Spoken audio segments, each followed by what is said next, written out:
यदि आपका blood pressure 120/80 से बहुत ज़्यादा रहता है, 150 हो जाता है या 150 से भी ऊपर रहता है, अप टू 200 तक हो जाता है, तो आपको बहुत ज़्यादा सतर्क होने की ज़रूरत है, क्योंकि बढ़ा हुआ ब्लड प्रेशर हमारे लिए बहुत ज़्यादा हार्मफुल हो सकता है। हमें कई तरह की प्रॉब्लम्स हो सकती है, हमें हार्ट प्रॉब्लम्स हो सकती है, ब्रेन स्ट्रोक की प्रॉब्लम्स हो सकती है, हमारा हार्ट फेल हो सकता है, हमारी किडनी फेल हो सकती है। तो हमें बहुत अलर्ट होने की ज़रूरत है।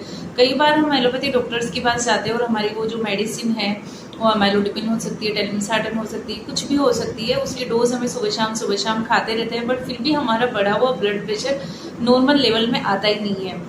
तो उसके लिए आपको यूज़ करनी है होम्योपैथिक दवाइयाँ। तो उन दवाइयों को लेने से आपको बहुत ही ज़्यादा चेंजेस देखने को मिलेंगे अपने ब्लड प्रेशर में। तो सबसे पहले तो बात करते हैं कि ब्लड प्रेशर के क्या क्या सिम्टम्स होते हैं। जब ब्लड प्रेशर हाई हो जाता है तो हमें क्या क्या हमें क्या क्या सिम्टम्स दिखाई देते हैं। तो सबसे पहले तो ये होता है कि हमें सिर में दर्द बहुत ज़्यादा रहते हैं, हमें चक्कर आते रहते हैं, आंखों में धुंधलापन सा रहता है, हमारी जो विज़न होती है ना, विज़न पावर होती है ना, वो बहुत कम होती चली जाती है। तो ये हमें हो सकता है। इसके साथ ही हमारे हाथ पैरों में सूजन हो सकती है, हमारी छाती में दर्द हो सकता है, हमें चेस्ट पेन सा रहता है, नोज़िया वोमिटिंग रहती है, हमारी जो हार्ट बीट होती है वो बहुत ज़्यादा इरेगुलर हो जाती है। साथ ही साथ हमें कुछ भी खाने पीने का मन नहीं करता है, बेचैनी सी हमारे शरीर में बनी हुई रहती है, थकान सी बनी हुई रहती है, ऐसा लगता है कि जैसे सिर घूम रहा है बस ऐसे। अगर आपके साथ भी ये सभी सिम्टम्स आप फेस कर रहे हो तो आपको एक्टिव होने की ज़रूरत है और अपने नज़दीकी डॉक्टर को जाकर आपको दिखाने की ज़रूरत है, और जो मेडिसिन आपकी चलती है उसको रेगुलर आपको लेना पड़ेगा। जी हाँ। अब हाइपरटेंशन की प्रॉब्लम हम लोगों को होती क्यों है? क्या होता है कि अगर कम उम्र के लोगों में हाइपरटेंशन के शिकार हो रहे हैं ना, तो वो उनके बैड लाइफस्टाइल की वजह से होता है। यदि आपका सही खान पान नहीं है, आपका रहन सहन अच्छा नहीं है, तो आप बहुत कम एज में भी हाइपरटेंशन के शिकार हो सकते हैं। तो हाइपरटेंशन से अगर बचना है ना, तो आपको अपनी लाइफस्टाइल को बहुत ज़्यादा मॉडिफाई करना होगा, उसमें इम्प्रूवमेंट करना होगा।